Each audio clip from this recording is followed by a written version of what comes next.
السلام علیکم۔ یہ کہانی عبداللہ نامی لڑکے کی ہے جو قصور کا رہنے والا تھا۔ اس کے بقول جب میں 5 سال کا تھا تو میں گھر کے قریب گراؤنڈ میں کھیلا کرتا تھا۔ وہ گراؤنڈ ویران تھا۔ کافی عرصے سے تو میرے دوستوں نے اور میں نے مل کر اس گراؤنڈ کو صحیح کیا اور ہم وہاں پر کرکٹ کھیلا کرتے تھے۔ تو ایک دن جب میں کرکٹ کھیل کے آیا تو ٹھیک مغرب کے بعد مجھے ڈر لگنا شروع ہو گیا، حالانکہ میں کبھی ڈرا نہیں تھا۔ تو میں نے اپنی والدہ کو بتایا تو انہوں نے قریبی مسجد میں سے مجھے دم کروایا۔ دم کروانے سے میں بہتر ہو گیا۔ دن ایسے ہی گزرتے گئے اور میں وہاں روزانہ کھیلنے جاتا تھا۔ پھر کچھ دنوں کے بعد میرے جسم میں درد ہونا شروع ہو گیا، میری ہڈیاں بہت درد کرتیں۔ پھر مجھے ڈاکٹر کے پاس بھی لے گئے۔ وہاں میرے ٹیسٹ ہوئے، رپورٹ میں ڈاکٹر نے کہا کہ اسے کچھ بھی نہیں ہے، دوائیاں بھی دیں مگر آرام نہیں آیا۔ پھر مجھے محسوس ہونے لگا کہ کوئی میرے قریب ٹھہرا ہے۔ میں جب پیچھے دیکھتا تو کچھ بھی نہ ہوتا۔ ایک دن میں سویا ہوا تھا، رات کے تقریباً 2 کا ٹائم ہوگا، گرمیوں کے دن تھے۔ میرے ساتھ چارپائی پر والدہ صاحبہ لیٹی تھیں اور پیچھے کی طرف میری بھابھی ماں لیٹی تھیں۔ میں نے اوپر کی طرف دیکھا تو مجھے میری بھابھی ماں کی شکل میں ایک عورت دکھائی دی۔ وہ مجھے ہی گھور رہی تھی۔ میں اس کو دیکھتا رہا۔ میں نے سوچا بھابھی ماں تو لیٹی تھیں، پھر اوپر کیا کرنے گئی؟ یہ خیال آتے ہی میں اٹھ کے بیٹھ گیا تو وہ عورت اچانک پیچھے ہو گئی۔ میں نے دیکھا تو بھابھی ماں لیٹی ہوئی تھیں۔ میرے اندر خوف کی لہر دوڑ گئی۔ پھر ساری رات میں نے ڈر سے گزاری۔ صبح کو پھر میں نے والدہ صاحبہ کو بتایا تو انہوں نے پھر قریبی مسجد سے دم کروایا۔ چند دن کے بعد رات کے تقریباً 8 بجے ہوں گے، سردیوں کی رات تھی اور ٹھنڈ بہت زیادہ تھی، تو میں کام کے لیے گھر سے باہر نکلا۔ ابھی چند قدم ہی وہ مشکل چلے تھے کہ پیچھے سے کسی کے چلنے کی آواز آئی۔ میں نے پیچھے دیکھا تو کوئی بھی نہ تھا۔ میں پھر تھوڑا سا چلا تو پھر بھاری قدموں کی آواز آئی۔ قدموں کی آواز ایسی تھی کہ کوئی بہت ہی بھاری چیز زمین پر گری ہو۔ میں نے پھر پیچھے دیکھا تو کوئی بھی نہ تھا۔ پھر میرے دل میں خوف پیدا ہونے لگا۔ میں نے آیت الکرسی کا ورد شروع کیا تو قدموں کی آواز آنا بند ہو گئی۔ عید الفطر کا دن تھا تو ہم نماز عید کی تیاری کر رہے تھے تو کسی نے دروازہ کھٹکھٹایا۔ میں گیا تو ایک ملنگ بابا ٹھہرے تھے۔ میں نے ان کو پیسے دیے تو انہوں نے کہا میرا چائے پینے کا دل کر رہا ہے۔ میں پیسے نہیں لیتا، اس ملنگ بابا کو میں نے کبھی نہیں دیکھا تھا۔ خیر میں چائے لے کر آیا تو اس بابا نے مجھے باتیں بتانا شروع کیں۔ وہ چائے کا گھونٹ پیتا پھر میری بات کرتا۔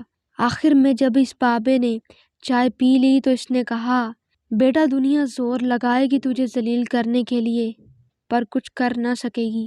مجھے کہا جا پیالہ دے کے آ۔ میں پیالہ دے کر آیا تو وہاں کوئی بھی نہیں تھا۔ میں نے گلی میں بھی دیکھا، کوئی نہیں تھا وہاں۔ اس کی باتوں کی مجھے اس وقت سمجھ نہیں لگی، لیکن کچھ دن بعد میں نے دیکھا کہ جو بھی میرے خلاف بات کرتا اس کا نقصان ہو جاتا تھا۔ ایک دن میرے بہت ہی قریبی دوست نے میرا دل دکھایا تو اگلے دن وہ بیمار ہو گیا اور کافی دنوں تک بیمار رہا۔ میرے جسم میں درد رہتا تھا، میری ہڈیاں درد کرتی تھیں۔ میں نے کسی کو نہ بتایا، میری حالت قابل رحم ہو گئی تھی اور میں دن میں ہر 3 گھنٹے بعد کھانا کھاتا تھا اور 3 روٹیاں کھانے کے بعد بھی بھوک نہیں مٹتی تھی۔ میں بہت موٹا ہوتا گیا تھا، مجھ سے چلنا بھی محال تھا کیونکہ ہڈیاں کمزور ہو گئی تھیں۔ میں بہت روتا تھا اور دعا کرتا تھا کہ میرے پیارے اللہ کوئی سبب بنا۔ میں کرکٹ کھیلتا تھا، میں نے اپنے اسکول کو بہت سے میچ جتوائے تھے۔ میں فاسٹ بولر تھا پر میری حالت اتنی خراب ہو گئی تھی کہ بیٹ تک گھما نہیں سکتا تھا اور اوور میں جب بھی بال کرواتا تو بالکل نارمل سپیڈ سے بال جاتی۔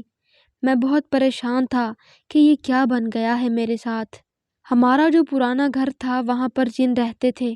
مجھے اپنے گھر میں کچھ محسوس ہونے لگا، لیکن جو ہمارے گھر کی چھت تھی وہاں مجھے بہت ڈر لگتا تھا۔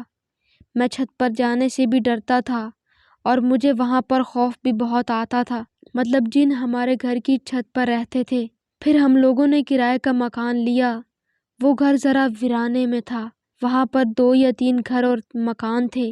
ہمارے مکان بن رہے تھے، اس لیے ہمیں وہاں پر رہنا پڑا اور پرانا مکان ہم نے بنوانا تھا۔ ایک دن صبح کے وقت واش روم جانے کے لیے کمرے کا دروازہ کھولا تو میں آدھا نیند میں تھا اور آدھا جاگ رہا تھا، تو سامنے ہی ککر کا درخت تھا۔ میری نظر اچانک سے اس درخت پر پڑی۔ مجھے وہاں پر 2 سائے دکھائی دیے۔ چھوٹا سایہ آگے آگے بھاگ رہا تھا اور بڑا سایہ اس کے پیچھے پیچھے بھاگ رہا تھا۔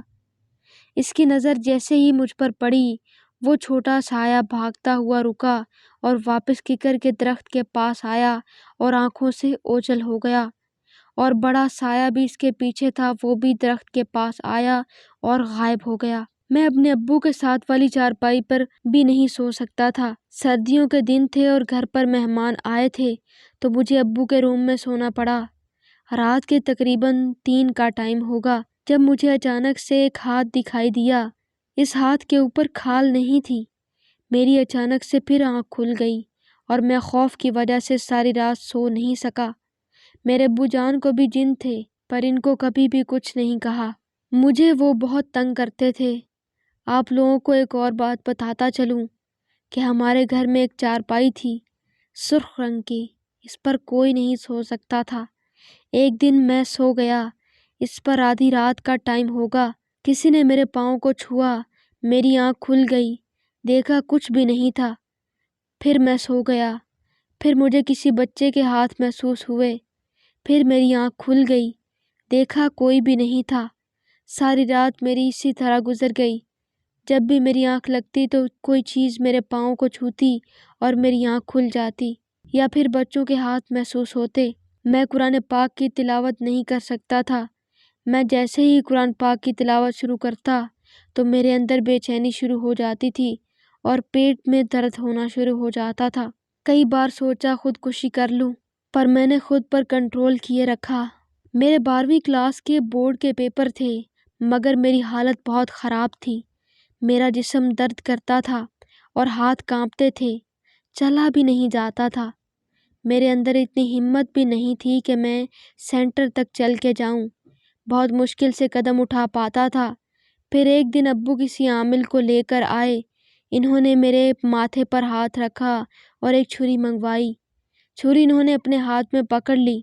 میں نے سوچا آج میری خیر نہیں ہے۔ پھر انہوں نے عمل شروع کیا، میں نے ان کا عمل سنتا رہا، ڈرا ہوا تھا۔ عمل ختم ہونے کے بعد انہوں نے کہا، بیٹا کچھ محسوس ہوا؟ میں نے کہا ہاں، بس ہلکا سا درد ہوا۔ تو انہوں نے کہا کہ اس بچے کو کچھ نہیں ہے، آپ کے گھر میں ہے جو بھی ہے۔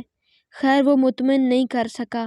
پھر ایک دن قاری صداقت صاحب ہمارے گھر ملنے آئے، تو انہوں نے کہا میں 2 یا 3 دن بعد بتاؤں گا۔ پھر انہوں نے حساب کیا اور کہا کہ اس کو جنات ہیں۔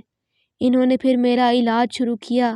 میں پیپر میں پڑھا ہوا پانی لے کر جاتا، جب میرا ہاتھ اور ٹانگیں کانپنا شروع ہو جاتے تو میں پانی پیتا تو سکون آ جاتا۔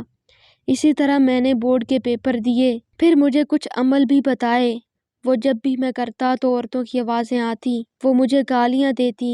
انہوں نے چوریاں بھی کیں، میری جیب سے پیسے گم ہو جاتے۔ ایک دفعہ میں نے قمیض اتاری اور پانی پینے گیا، واپس آیا تو جیب میں 2000 غائب تھا۔ میں نے شور مچا دیا تو سب گھر والے ڈھونڈنے لگے، تو 500 روپے چھوٹے بھائی کو فریج کے پیچھے سے ملے۔ ہمارے گھر کی چیزیں گم ہو جاتی تو سب مجھے کہتے، میں وظیفہ شروع کرتا تو سب کو کہتا پورے گھر میں ڈھونڈو تو وہ چیز مل جاتی تھی، پر کسی اور جگہ سے چیزیں گم ہو جاتی، وظیفے کے ذریعے واپس لے آتا۔ میں نے اپنا علاج کروایا تو آگ کا بہت بڑا الاؤ جلایا گیا، مجھے اس کے قریب بٹھایا گیا۔ آگ کی تپش بہت زیادہ تھی، مجھ سے بیٹھا بھی نہیں جا رہا تھا۔ جیسے جیسے آگ کی تپش مجھ پر پڑتی سکون ملنے لگا، پر ان جنات کو جلا دیا گیا۔ میں نے خود دیکھا ان کو جلتے ہوئے، وہ گالیاں دے رہے تھے اور بھیک مانگ رہے تھے۔ پھر جب وہ جل گئے تو مجھے ایسے لگا مرے ہوئے جسم سے بوجھ اتر گیا ہے، پر میری ذہانت چلی گئی تھی، مجھے کچھ بھی یاد نہیں رہتا تھا۔ میں پورا 1 سال یونیورسٹی نہیں گیا۔ پھر میں نے دن رات محنت کی اور جو جسمانی کمزوری تھی اس کو دور کیا، ورزش کی اور وظائف کرتا رہا اور اللہ کا شکر ہے کہ اب میں بالکل ٹھیک ہوں۔ امید ہے کہ آپ کو میری یہ ویڈیو پسند آئی ہوگی۔ اللہ نگہبان۔